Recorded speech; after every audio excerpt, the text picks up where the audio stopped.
This is Darren's story. Darren's my son. He's 30 now. But I still see that cheeky little boy, his huge smile, his infectious laugh. Darren's severely autistic and has complex behaviour issues and global development delay. He can't hold a conversation with you, but he does say random phrases from like books and DVDs, YouTube, that sort of thing. Things from his past. They just always fit the moment. He makes people laugh. Everyone who meets him loves him. His love that he has for his brothers and his little sister is absolutely huge. They just click, they get each other like they're tuned into the same heart. I never wanted to put Darren into care. That decision absolutely broke me. But when he turned 18, his behaviours became dangerous, especially towards his then 5-year-old sister. Another failure by the social care system. They failed to find him any kind of after-school support, even though we were promised it for 2 years. I was a single mum and I couldn't protect her 24/7. Not like it was awful. She needed hospital attention 3 times. But Darren didn't understand his actions or his emotions. He wasn't trying to hurt anyone. He just could not control his behaviours. He was bored, frustrated, and sad that school had finished for him, and he had no routine that he could understand or get used to. Leaving school for any child is a massive struggle and upheaval, but for a young adult with severe autism, it was just an impossible situation for him. We didn't choose care out of want. We chose it out of love and, sadly, out of necessity. Since then, though, Darren has thrived with consistency, support and a routine. He's found peace and security. We all deserve that. He's lived in the same home for 9 years. He's got a little 2-bedroom bungalow and he absolutely loves it. It's actually just 5 minutes away from me. He has 24/7 care. He can't be on his own at all. I even moved house with my 17-year-old daughter, Darren's little sister, to be near him. That in itself was a massive task for my daughter, as she's also severely autistic. I knew my health wasn't going to improve. I have mobility and health issues, and I wanted to stay close to him, to my boy, and I have. But now it's being taken away because Wiltshire Council refused to uplift his funding.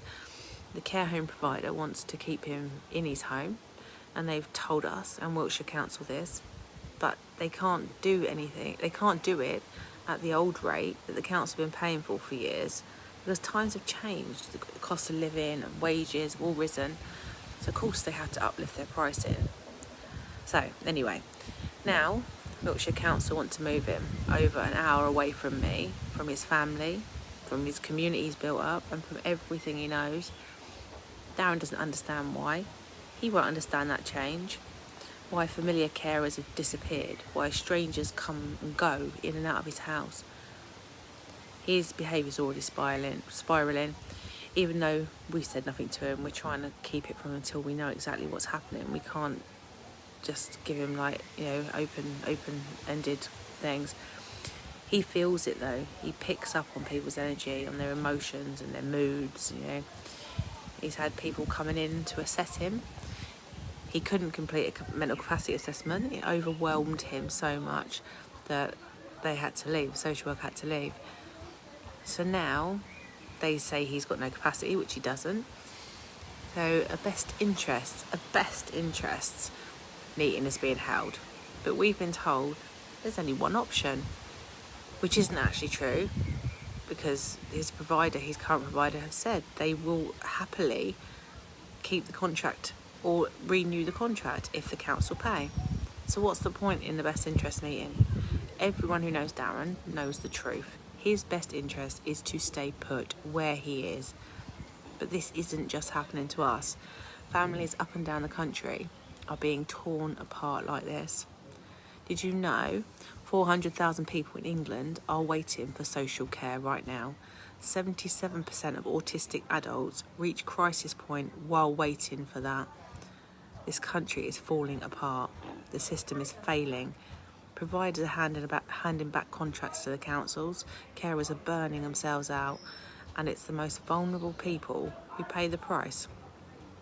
But Darren, my beautiful boy, he's not a statistic. He's loved, and he's funny, he's vulnerable, and he is worth fighting for. What's happening to him is wrong. It's unjust. It's cruel. He deserves stability. He deserves the carers he knows, the home that he loves, the safety he's built, and regular ongoing contact with his family. But we won't stop. We will not back down, because this isn't just about policy. This is personal.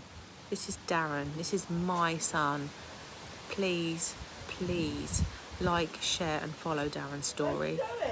Let's raise our voices for all the vulnerable adults who are being failed by the system, the very system that should be protecting them. Thank you so much for listening.